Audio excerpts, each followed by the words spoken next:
కృపగల దేవుడు మన ప్రభు అయిన యేసయ్య పరిశుద్ధ నామములో కూడి వచ్చిన మీ అందరికీ నా హృదయపూర్వకమైన వందనాలు తెలియజేస్తున్నాను.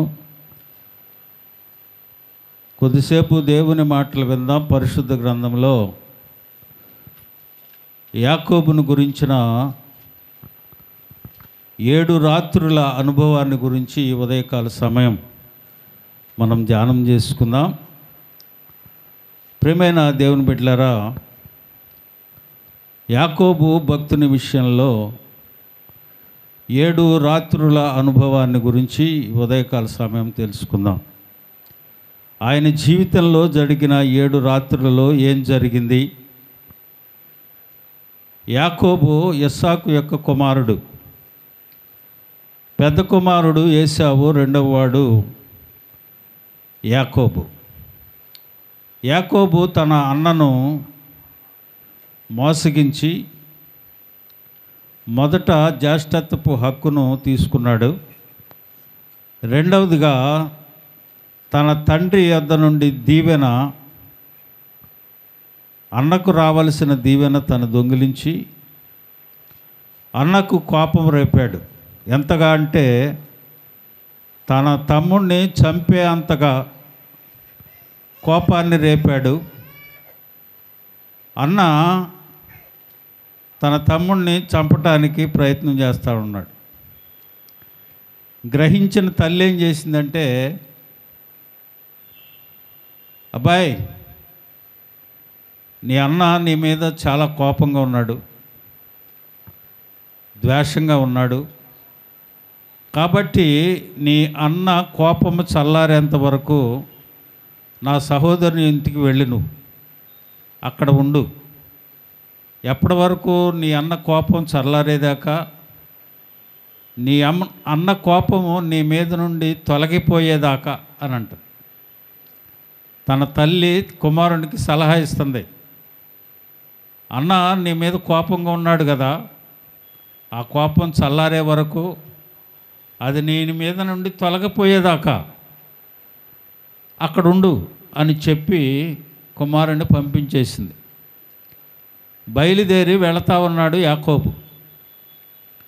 మార్గ మధ్యలో అలసిపోయాడు. ఒక చోట ఆగాడు. చూడండి, ఆదికాండ గ్రంథము 28వ అధ్యాయము 10-12 వచనాలు మనం చదువుకున్నట్లయితే, ఆదికాండ గ్రంథము 28వ అధ్యాయము 10-12 వచనాలు.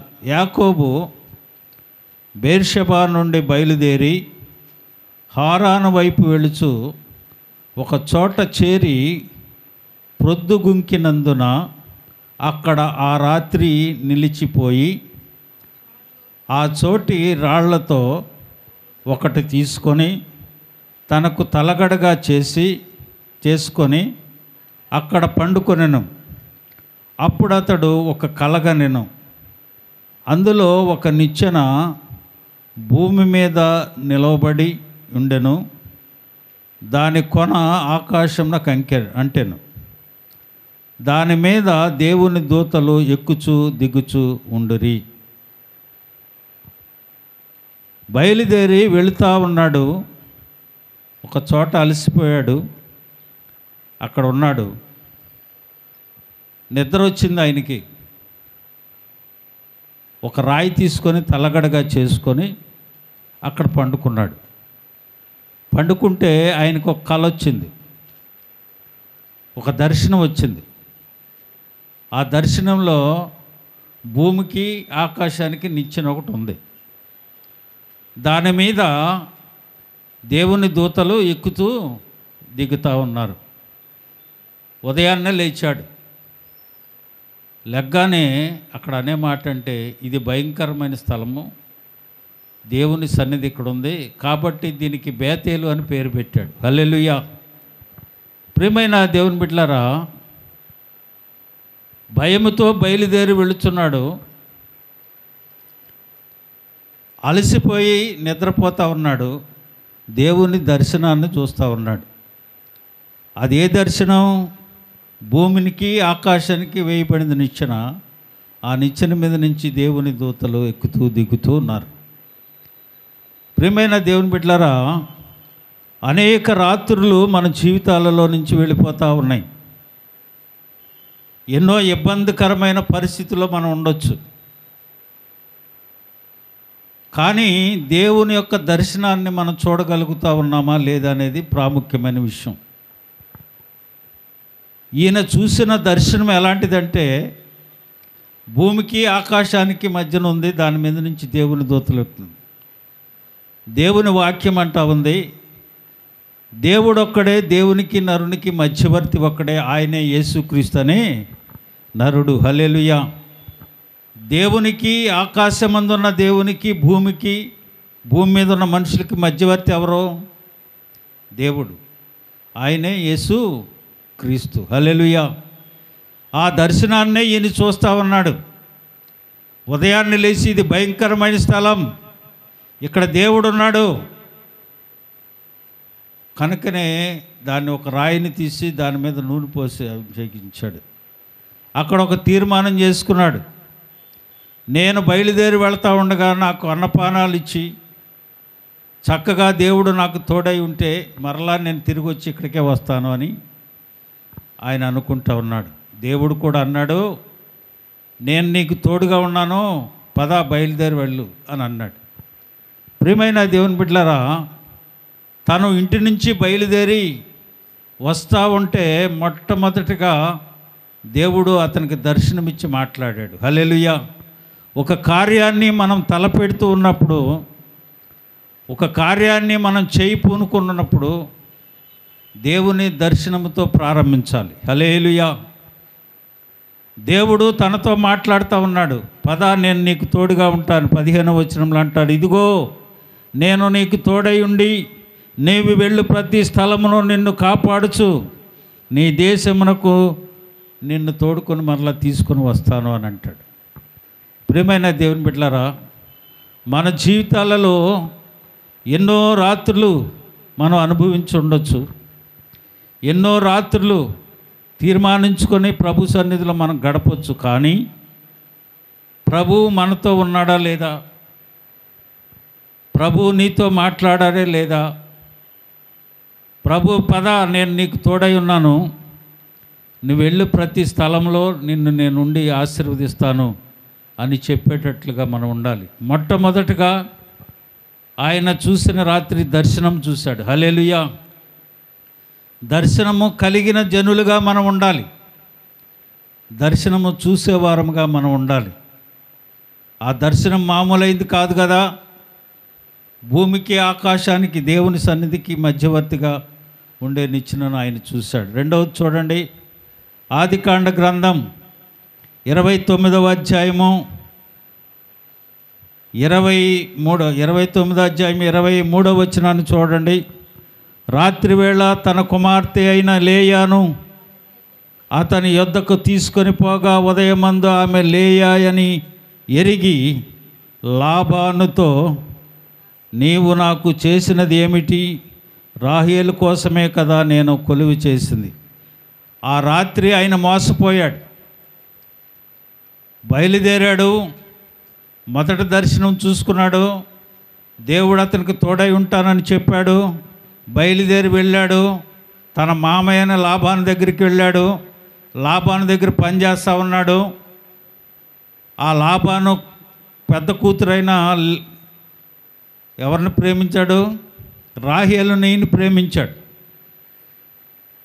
మామగారితో అన్నాడు, నీవు నీ రెండో కూతురు నాకు ఇచ్చి పెళ్లి చేస్తే 7 సంవత్సరాలు నీకు కొలువు చేస్తానని చెప్పాడు. అలాగే పని చేయించుకున్నాడు. సరే, ఈయనేం చేశాడు? ఆయనేమో అన్నను మోసగించి ఇక్కడికి వచ్చాడు. మోసగాడికి మోసగాడు మామ.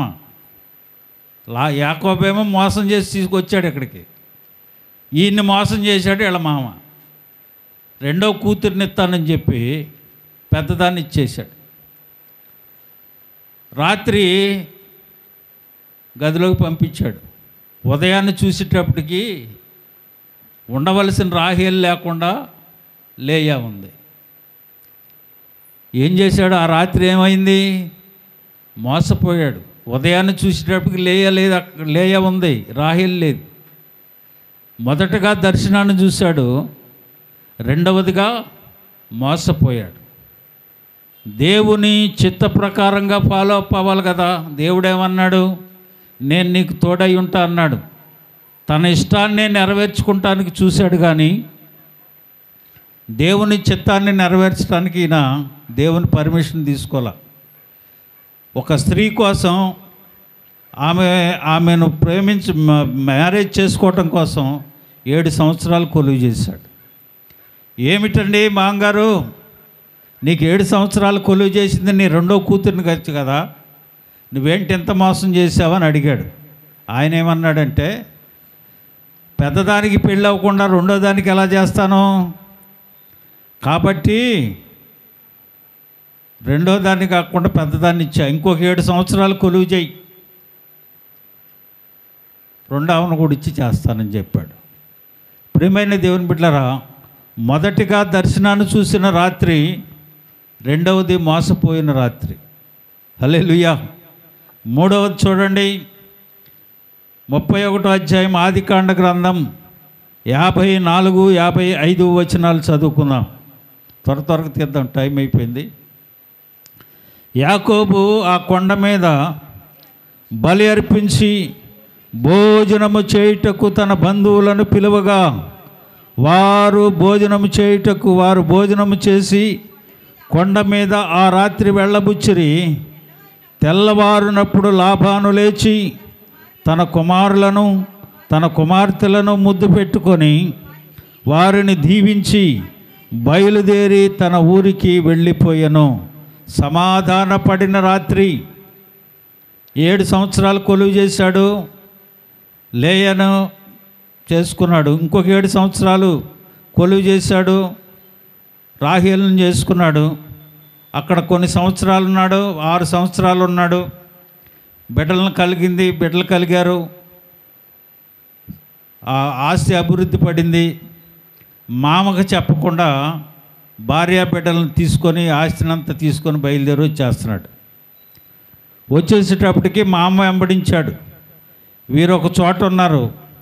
అక్కడికి వచ్చిన తర్వాత, ఏమయ్యా నువ్వు చెప్పా పెట్టకుండా నా పిల్లల్ని తీసుకొని వచ్చేసావు, ఇది మంచి పద్ధతి కాదు అని మామలు డిస్కషన్ చేసుకున్నారు. ఎంతో కోపంతో వచ్చాడు.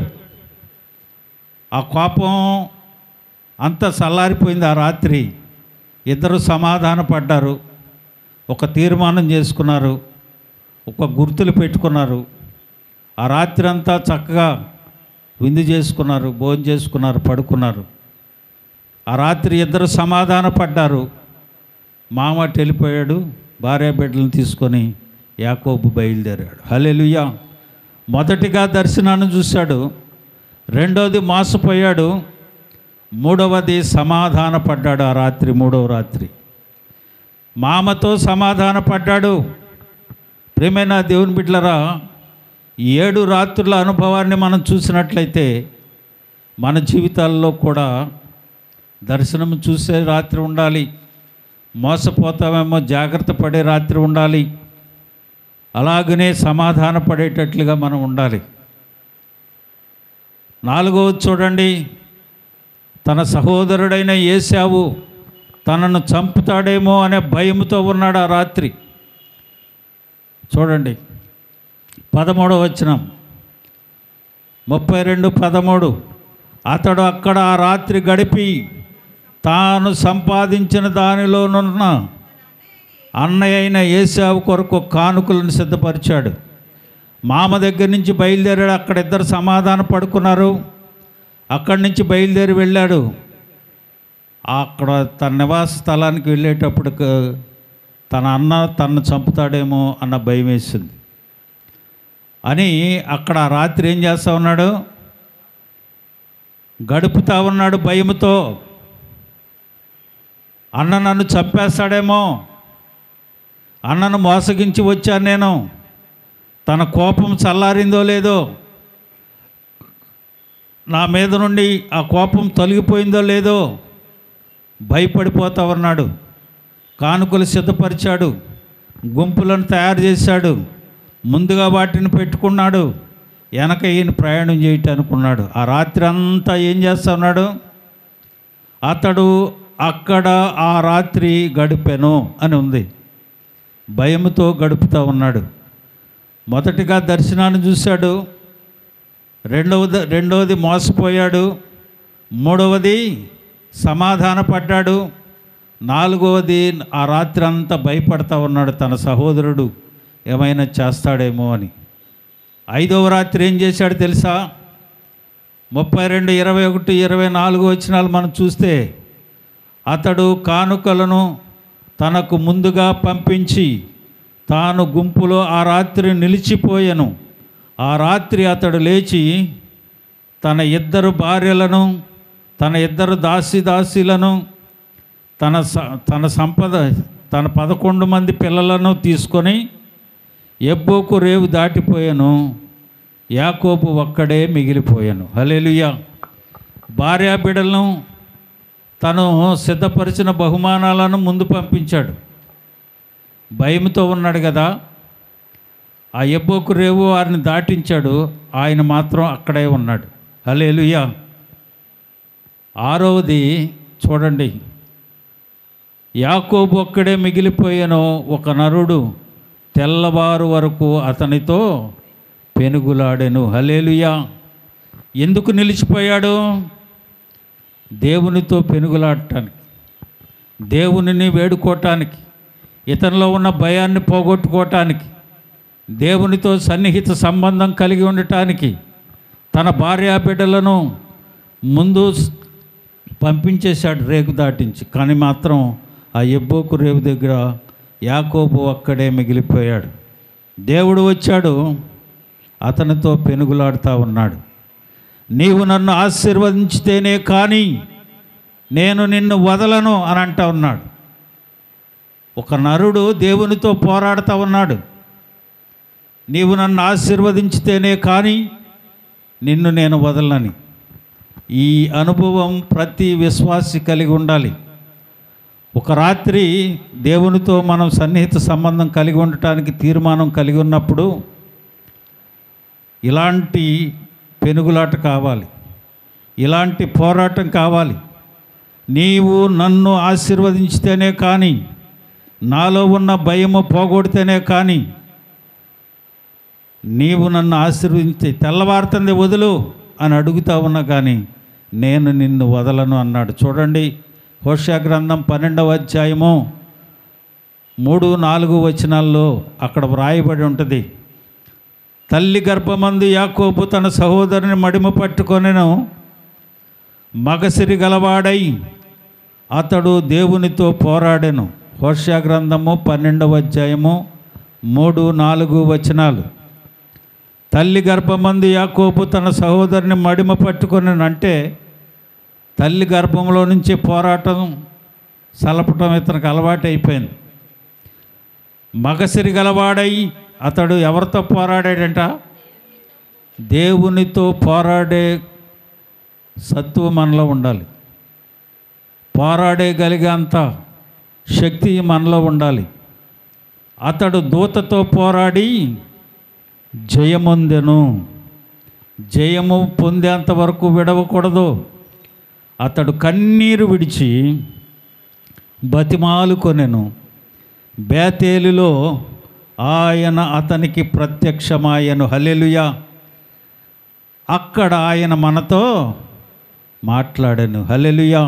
ప్రియమైన దేవుని బిడ్డలారా, ఒక తీర్మానం తీసుకొని దేవుని సన్నిధిలో మనం ఉండాలి అని అంటే ఎన్ని రాత్రులు దేవునితో గడిపామన్నది కాదు, కానీ ఎంత దేవునితో పోరాటం సలిపామో అన్నది కావాలి.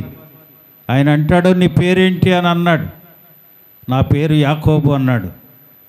యాకోబు అంటే మోసగాడు కాదు బాబు, నీ పేరు యాకోబు కాదు, ఇక నుంచి ఇశ్రాయేలు అన్నాడు. హల్లెలూయా. ఆ పోరాట పథంలో దొరికింది ఏమిటి?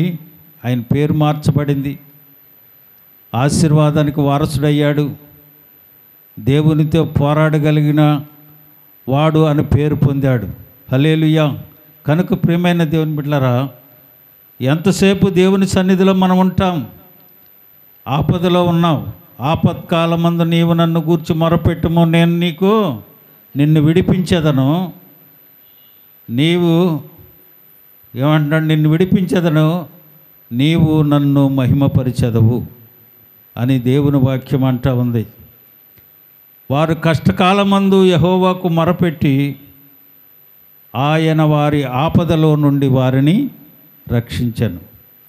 కష్టకాలములో దేవునికి నువ్వు మొరపెడితే, వారు కష్టకాలమందు యెహోవాకు మొరపెట్టిరి, ఆయన వారి ఆపదలో నుండి వారిని విడిపించెను. ఆపదే అయినా కష్టమే అయినా విడిపించి తప్పించగలిగిన వాడు ఆయనే. కీర్తనాకారుడు అంటాడు 145వ కీర్తనలో, తనకు మొరపెట్టు వారందరికీ, తనకు నిజముగా మొరపెట్టు వారందరికీ యెహోవా సమీపంగా ఉన్నాడు. తన యందు భయభక్తులు గల వారి కోరిక ఆయన నెరవేర్చును, ఆయన వారి మొర ఆలకించును అని ఉంది. దేవుని యొక్క సన్నిధిలో మనం ఉన్నప్పుడు ఎంతసేపు గడిపామన్నది కాదు, దేవునితో ఎంతసేపు మనం పోరాడాము. దేవుడు మనతో మాట్లాడలేదా? నీవు నన్ను దీవించే వరకు, నీవు నన్ను ఆశీర్వదించే వరకు నేను ఇక్కడి నుంచి వెళ్ళను అని అన్నాడు. అంతే. చూడండి, చివరగా ఆదికాండము 32వ అధ్యాయము 27 నుంచి 31 వరకు. ఆయన తెల్లవారుచున్నది గనుక నన్ను పోనిమ్మనగా, అతడు నీవు నన్ను ఆశీర్వదించితేనే గాని నిన్ను పోయిముయ్యనెను. ఆయన నీ పేరేమని అడుగగా అతడు యాకోబు అని చెప్పాను. అప్పుడు ఆయన, నీవు దేవునితోనూ మనుషులతోనూ పోరాడి గెలిచితివి గనుక ఇక మీదట నీ పేరు ఇశ్రాయేలే గాని యాకోబు అనబడదని చెప్పాను. ప్రియమైన దేవుని బిడ్డలారా, ఏ స్థితిలో పరిస్థితిలో మనం ఉన్నా, దేవుడే అయా, దేవునితో మనుషులతో నువ్వు పోరాడి గెలిచితివి కనుక నీ పేరు ఇశ్రాయేలు, యాకోబు అనబడదు అని అన్నాడు. అంతటి పోరాట పతిమ కలిగిన వారంగా మనం ఉండాలి. చివరిగా ఒక వాక్యాన్ని చూసి ముగిస్తాను. చూడండి, 11 అయిపోయింది. కీర్తన గ్రంథము 112వ కీర్తన 4వ వచనం. యథార్థవంతులకు చీకటిలో వెలుగు పుట్టును, వారు కటాక్షమును వాత్సల్యమును నీతి గలవారును అనండి. యథార్థవంతులకు ఏమి కలుగుతుందంట? చీకటిలో వెలుగు. హల్లెలూయా. 7 రాత్రులే అయినప్పటికీ పేరు మార్చబడింది. పోరాటం కలిగిన వాడని పేరు పొందాడు. ఆశీర్వాదాన్ని కలిగి ఉన్నాడు. చూడండి, మొదటిగా ఏం చూశాడు ఆయన? దర్శనాన్ని చూశాడు. రెండవది మోసపోయాడు. మూడవది సమాధానపడ్డ రాత్రి. నాలుగవది భయముతో కూడిన రాత్రి. ఐదవది అందరిని పంపించి నిలిచిపోయాడు. ఆరవది దేవునితో పెనుగులాడిన రాత్రి. ఏడవది జయము పొందిన రాత్రి. హల్లెలూయా. 7 అనుభవాల్లో మనం ఉండాలి. ఏ రాత్రి ప్రభు ఏ రీతిగా నీతో మాట్లాడనై ఉన్నాడో, దేవునితో నువ్వు ఏ రీతిగా పోరాడదలిచావో, దేవుడు యాకోబుకి ఇచ్చిన ఆశీర్వాదాలు మనకు కూడా అనుగ్రహిస్తాడు. అట్టి కృప ప్రభు మనకు అనుగ్రహించునుగాక.